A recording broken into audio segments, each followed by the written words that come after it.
आप सबको जोहार। और आज है तारीख 21 नवंबर 2024 गुरुवार। तो चलिए आज की बड़ी और प्रमुख खबरों पर नज़र डालते हैं और यहाँ पर शुरुआत करते हैं पहली खबर से, जो कि निकल कर आ रही है रामगढ़ जिले से। झारखंड के रामगढ़ जिले के दुमले प्रखंड में 1991 से लोगों की ज़मीन की रसीद नहीं कट रही थी, जिस वजह से लोग काफ़ी ज़्यादा परेशान थे। और यहाँ पर वोट का बहिष्कार करके उन्होंने इस समस्या का समाधान करने का एक तरकीब निकाला। और कमाल की बात है कि ये जो तरकीब है वो काम कर गई और इस तरकीब से उन्होंने प्रशासन से अपनी बातें मनवाई और जो प्रशासन है वो उनकी बातें मानने के लिए भी तैयार हो गई। तो कहीं ना कहीं इस तरकीब ने, वोट के बहिष्कार करने का ये जो तरकीब है वो काम कर गया। हालांकि ये करना तो नहीं चाहिए, पर कहीं ना कहीं अपनी समस्याओं का समाधान करने के लिए सीधी उंगली से अगर घी ना निकले तो कभी कभी उंगली टेढ़ी करनी पड़ी जाती है, जो कि इन्होंने किया और इनकी समस्या का समाधान हो भी गया। अब अगर हम बात करें दूसरे चरण के मतदान को लेकर, तो यहाँ पर झारखंड के विधानसभा चुनाव के दूसरे चरण की जो वोटिंग है वो मतलब उसका पूरा जो डेटा है वो अब तक मेरे पास नहीं आया है। जितना आया है दोपहर 1 बजे तक का मेरे पास डेटा अवेलेबल है, तो उसको मैं यहाँ आपके साथ डिस्कस करने वाला हूँ। जहाँ पर 1 बजे तक झारखंड में 47.92% मतदान हुआ है और सबसे अधिक वोटिंग महेशपुर में हुई है। सिल्ली और नाला में भी बम्पर वोटिंग हुई है। जब तक का डेटा मेरे पास अवेलेबल है मैं उसका आपको यहाँ पर डिटेल दे रहा हूँ। वोटिंग के मामले में धनबाद जिला फिसड्डी साबित हो रहा है और यहाँ के लोग मतदान के लिए घरों से निकल ही नहीं रहे हैं। हालांकि क्या पता दोपहर के बाद वो मतदान करने जाएं, और वैसा उन्होंने शायद सोच के रखा हो। और धनबाद विधानसभा सीट पर अपराह्न 1 बजे तक महज 33.96% मतदाताओं ने अपने मताधिकार का इस्तेमाल किया है। बोकारो विधानसभा क्षेत्र में 34.51% और झरिया में 36.95% ही वोटिंग हो पाई है। और उधर अगर संथाल परगना की बात करें तो वहां पर महेशपुर में 58.77% और नाला में 55.6% वोटिंग हो चुकी है। राजधानी रांची के सिल्ली विधानसभा क्षेत्र में 56.5% लोगों ने अपने मताधिकार का इस्तेमाल कर लिया है। और ये सभी जो जानकारियां हैं वो झारखंड की अपर मुख्य निर्वाचन पदाधिकारी डॉक्टर नेहा अरोड़ा ने दी हैं। अगली खबर यहाँ पर निकल कर आ रही है, जहां झारखंड विधानसभा चुनाव के दूसरे चरण की वोटिंग के बीच झारखंड मुक्ति मोर्चा ने भारतीय जनता पार्टी के प्रदेश अध्यक्ष बाबूलाल मरांडी पर आचार संहिता का उल्लंघन करने का आरोप लगाया है। जुम्मन ने बुधवार को गिरिडीह के निर्वाची पदाधिकारी सह उपायुक्त सह जिला दंडाधिकारी को चिट्ठी लिखी है और 2 तस्वीरें भेजी हैं और इसकी प्रति मुख्य निर्वाचन आयुक्त और झारखंड के मुख्य निर्वाचन पदाधिकारी को भी भेजी हैं। और यहाँ पर जुम्मन ने चिट्ठी के साथ बाबूलाल मरांडी की 2 तस्वीरें संलग्न करते हुए कहा है कि ये दोनों फोटो सोशल मीडिया में वायरल हैं। और जुम्मन के महासचिव सह प्रवक्ता सुप्रियो भट्टाचार्य ने गिरिडीह जिला निर्वाची पदाधिकारी को संबोधित चिट्ठी में कहा है कि 28 धनवार विधानसभा क्षेत्र से भाजपा के अधिकृत प्रत्याशी बाबूलाल मरांडी ने मतदान के समय आदर्श चुनाव आचार संहिता का उल्लंघन किया है। चिट्ठी में लिखा गया है कि 20 नवंबर को संपन्न हो रहे झारखंड विधानसभा चुनाव में धनवार से भाजपा प्रत्याशी ने मतदान के दौरान अपनी तस्वीर खिंचवाकर सार्वजनिक की है। यह आदर्श चुनाव आचार संहिता के विरुद्ध है। अगली खबर यहाँ पर निकल कर आ रही है, जहाँ पर झारखंड विधानसभा चुनाव के दूसरे चरण की वोटिंग के दिन अनुसूचित जनजाति के आरक्षित खिजरी विधानसभा के एक बूथ पर लोगों ने वोट का बहिष्कार कर दिया। राजधानी रांची के अनगढ़ा में सिरका मेड़े टुंगरी के बूथ पर सुबह 7 से 8 बजे के बीच महज 13 लोगों ने वोट किया। इसके बाद 8 से 9 बजे तक कोई भी मतदाता मतदान केंद्र में नहीं पहुंचा। और जैसे ही ये खबर पदाधिकारियों को मिली, घर घर जाकर उन्होंने लोगों को समझाना मनाना शुरू किया। लेकिन अधिकारियों को देखते ही यहाँ पर सिरका मेड़े टुंगरी के ग्रामीण रोड नहीं तो वोट नहीं के नारे लगाने शुरू कर दिए। अगली खबर निकल कर आ रही है, जहाँ पर मधुपुर के मतदान केंद्र संख्या 111 उत्क्रमित प्राथमिक विद्यालय भलुआ पहाड़ी के पीठासीन पदाधिकारी शंकर कुमार यादव पर एक पार्टी विशेष के पक्ष में कार्य करने का आरोप लगा है। और इस घटना के बाद पीठासीन पदाधिकारी को चुनाव कार्य से हटा दिया गया। प्रशासन ने इसके बाद पीठासीन पदाधिकारी को हिरासत में ले लिया और उसे मधुपुर थाना ले आई है। अगली खबर, जैसा कि आप सबको पता ही है कि जितनी भी राजनीतिक पार्टियां हैं चुनावी सभाओं को करने के लिए लगभग सबने यहाँ पर हेलीकॉप्टर का इस्तेमाल किया है। तो आखिर इन राजनीतिक पार्टियों ने हेलीकॉप्टर पर कितना पैसा फूका है, चलिए इसको डिस्कस कर लेते हैं। और अगर आपको लगता है कि इससे हमें क्या फ़र्क पड़ता है और हमें फ़र्क क्यों पड़ना चाहिए, तो आपको याद रखना चाहिए कि ये सारा जो पैसा इन हेलीकॉप्टर्स में लगा है वो कहीं ना कहीं हमारी ही जेब से आया है। तो इसी वजह से हमें फ़र्क ज़रूर पड़ना ही चाहिए। तो झारखंड में इस बार विधानसभा चुनाव प्रचार के दौरान राजनीतिक दलों ने खूब हेलीकॉप्टर का इस्तेमाल किया है और एक हेलीकॉप्टर पर एक दिन में 16 से 17 लाख रुपए का खर्चा आता है। चुनाव प्रचार के लिए भाजपा ने 5, झुम्मो ने 3 और कांग्रेस ने 2-2 यहाँ पर हेलीकॉप्टर का उपयोग किया है। वहीं आजसू ने भी एक हेलीकॉप्टर का उपयोग किया है। सभी दलों के बड़े-बड़े नेताओं के साथ-साथ राज्य स्तरीय नेता भी हेलीकॉप्टर से उड़े और इनके अतिरिक्त प्रधानमंत्री, गृह मंत्री और रक्षा मंत्री के चुनावी कार्यक्रम के लिए विशेष हेलीकॉप्टर भी आए और इस पर राजनीतिक दलों ने करोड़ों रुपए खर्च किए हैं। अब जबकि राज्य में 2 चरण में मतदान हुए हैं, तो इस कारण राजनीतिक दलों के पास चुनाव प्रचार के लिए समय भी कम था। एक-एक राजनीतिक दलों के नेताओं ने एक-एक दिन में 4 से 5 चुनावी सभा को संबोधित किया है। इसके लिए उन्हें हेलीकॉप्टर का सहारा लेना पड़ा है और झारखंड में चुनाव प्रचार के लिए राजनीतिक दलों ने 15 से 50 दिनों तक हेलीकॉप्टर का उपयोग किया है और यहाँ पर झुम्मो ने एक सिंगल और 2 डबल इंजन का हेलीकॉप्टर रखा था। बीजेपी की ओर से पहले 2 हेलीकॉप्टर की बुकिंग की गई थी। चुनाव के आखिरी 15 दिनों में हेलीकॉप्टर की संख्या 2 से बढ़ाकर 5 कर दी गई थी। एयरपोर्ट पर हेलीकॉप्टर की बुकिंग करने वाली संस्था के लोगों ने बताया कि एक हेलीकॉप्टर पर एक दिन में 16 से 17 लाख रुपए का खर्चा आता है। तो आप इससे मोटा-मोटी अंदाज़ा लगा लो कि आखिर यहाँ पर हेलीकॉप्टर पर कितना पैसा फूंका गया होगा और ये पैसा कहीं और से नहीं बल्कि हमारी जेब से ही गया होगा। ये बात आपको याद ज़रूर रखना है और इसी वजह से हम सबको ज़रूर फ़र्क पड़ना ही चाहिए और हमें जानने का अधिकार है कि कौन सी राजनीतिक पार्टी कितना खर्चा कर रही है। कहीं ना कहीं वो राजनीतिक पार्टी बाद में हमारी ही जेब से वो सारा पैसा निकालेगी जो उसने इस इलेक्शन में खर्चा किया होगा। अगली खबर निकल कर आ रही है धनबाद बाघमारा से, जहां पर झारखंड विधानसभा चुनाव 2024 के दूसरे चरण में मतदान के दौरान धनबाद जिले की बाघमारा विधानसभा सीट पर तनाव का माहौल उत्पन्न हो गया, जहां पर 2 प्रत्याशियों के बीच झड़प हो गई। यहां पर पुलिस ने दोनों पक्षों को शांत करवाया और इसके पहले बहराकुदर में भी 2 पक्षों में पर्ची को लेकर विवाद हो गया। ऑब्जर्वर और डीएसपी ने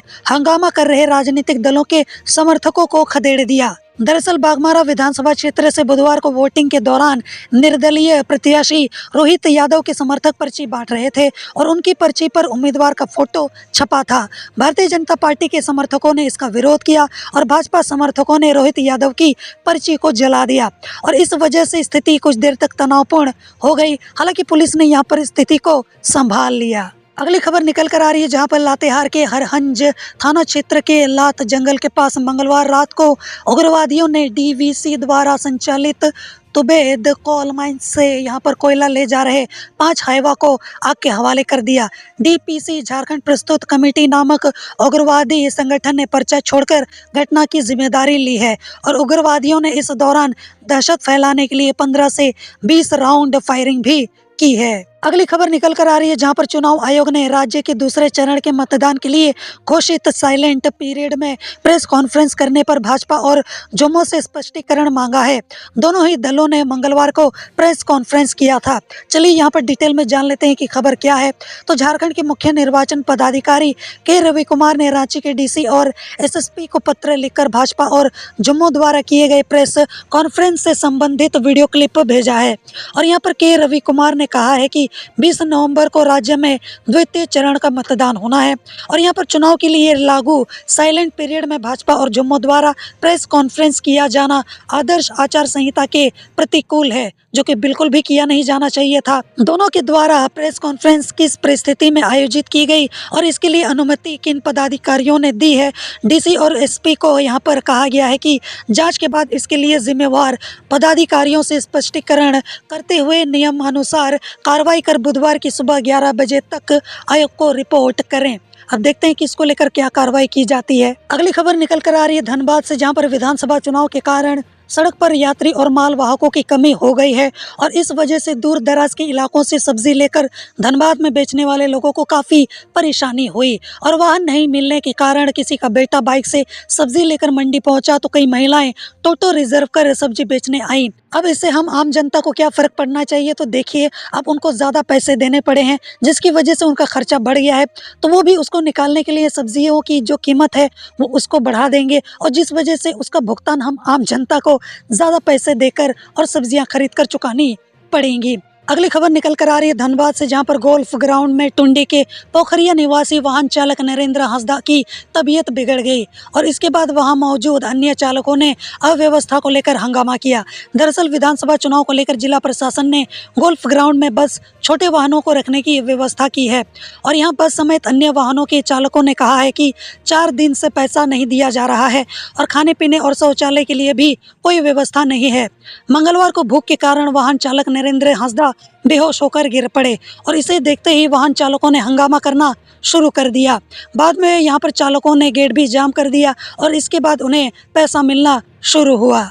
अगली खबर निकल कर आ रही है धनबाद से, जहां पर इलेक्शन ड्यूटी में नियुक्त मतदान कर्मी कार्तिक घोष, जिनकी उम्र 56 वर्ष बताई जा रही है, की मौत मंगलवार को हृदय गति रुक जाने से हो गई। कार्तिक मंगलवार को निरसा पॉलिटेक्निक स्थित डिस्पैच सेंटर में पोलिंग पार्टी के साथ ईवीएम कलेक्ट करने गए थे और इसी दौरान उन्हें बेचैनी महसूस हुई और सीने में दर्द की शिकायत की। निरसा पॉलिटेक्निक में तैनात मेडिकल टीम ने उनके स्वास्थ्य का परीक्षण किया और इसके बाद उन्हें सामुदायिक स्वास्थ्य केंद्र में भेज दिया गया।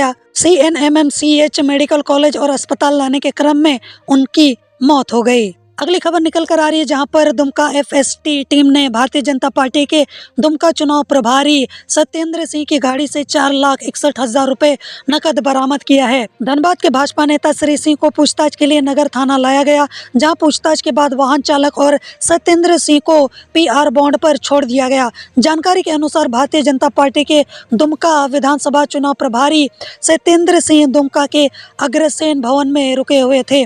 उनकी गाड़ी दूसरे स्थान पर खड़ी थी और इसी क्रम में FST की टीम ने दीनदयाल बेसरा के नेतृत्व में यह कार्रवाई की और श्री सिंह की गाड़ी से 4,61,000 रुपए नकद बरामद कर लिया। पुलिस ने रुपए को जब्त कर लिया है। अगली खबर निकल कर आ रही है धनबाद से, जहां पर नाबालिग नौकरानी से दुष्कर्म के मामले में मंगलवार को पोक्सो के विशेष न्यायाधीश प्रभाकर सिंह की अदालत ने सिद्धि अपार्टमेंट देवी पाड़ा हीरापुर धनबाद निवासी अमिताभ दत्ता को पोक्सो एक्ट में 20 वर्ष कैद और 1,10,000 रुपए जुर्माना की सजा सुनाई है।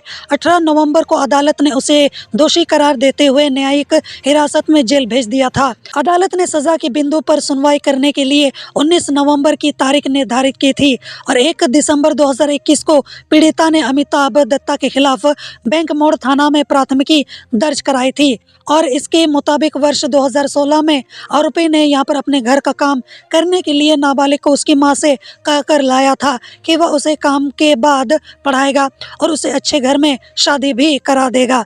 आरोपी ने यहां पर अपनी बेटी की पढ़ाई के लिए अपनी पत्नी को रांची भेज दिया और इसके बाद पीड़िता के साथ जबरन दुष्कर्म किया और जब वो गर्भवती हो गई तो उसका गर्भपात भी करा दिया। हालांकि ये जो खबर है वो आम खबरों से इसलिए भी अलग हो जाती है क्योंकि जो आरोपी है वो एक लड़की का बाप है, इसके बाद भी उसने इस तरीके की घटना को अंजाम दिया है। तो कहीं ना कहीं एक सवाल तो ये भी उठता है कि इस तरीके के लोगों के दिमाग में किस तरीके की मानसिकता चलती रहती है। अगली खबर यहाँ पर निकल कर आ रही है राजधानी रांची से, जहाँ पर रांची और हटिया RPF की टीम ने हटिया और टाटी सिल्वे स्टेशन में अभियान चलाकर 46,000 रुपये मूल्य से अधिक की शराब जब्त की है। हालांकि मामले में किसी की गिरफ्तारी नहीं हो सकी है। जब्त शराब को मंगलवार को RPF ने रांची उत्पाद विभाग की टीम के हवाले कर दिया। RPF अधिकारियों के अनुसार हटिया स्टेशन के प्लेटफॉर्म नंबर 2 और 3 में जाँच के दौरान एक लावारिस प्लास्टिक बैग प्लेटफॉर्म नंबर 2 पर लिफ्ट के पास मिला। जाँच के दौरान बैग से 10 बोतल विभिन्न कंपनियों के शराब की बोतलें मिली हैं और इसका अनुमानित मूल्य करीब 5,100 रुपए है। वहीं टाटी सिल्वे स्टेशन पर बरामद बैग से शराब की 82 बोतलें जब्त की गई हैं।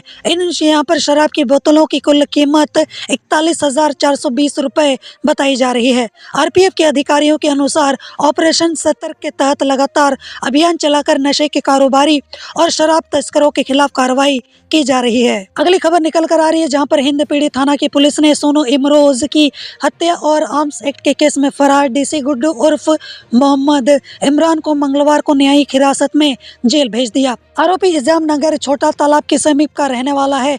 पुलिस के अनुसार डेली मार्केट थाना क्षेत्र में वर्ष 2018 में चर्चित अपराधी रहे सोनू इमरोज की हत्या गोली मारकर कर दी गई थी और इस मामले में आरोपी के खिलाफ केस दर्ज हुआ था। अनुसंधान के दौरान आरोपी पर हत्या में शामिल होने का आरोप सही पाया गया था। अगली खबर निकल कर आ रही है, जहां पर दुमका जिले के रामगढ़ थाना में पुलिस हिरासत में मृत युवक लोकीराम बास्के की आश्रित मां सुमी मुर्मू को 5 लाख रुपए मुआवजा आवंटित करने से संबंधित आदेश जारी कर दिया गया है। यह आदेश NHRC के निर्देश पर गृह विभाग ने जारी किया है। सुमी मुर्मू रामगढ़ थाना क्षेत्र के बास्की बाड़ी की रहने वाली हैं। राशि को निकालने और खर्च करने की जिम्मेवारी दुमका उपायुक्त को दी गई है। राशि एक बार में चेक या फिर ड्राफ्ट के माध्यम से आश्रित को दी जाएगी। अगली खबर निकल कर आ रही है राजधानी रांची से, जहां पर केंद्रीय विश्वविद्यालय झारखंड को कांके अंचल स्थित चेरी मानातू में स्थायी परिसर के लिए राज्य सरकार द्वारा हस्तांतरित जमीन में से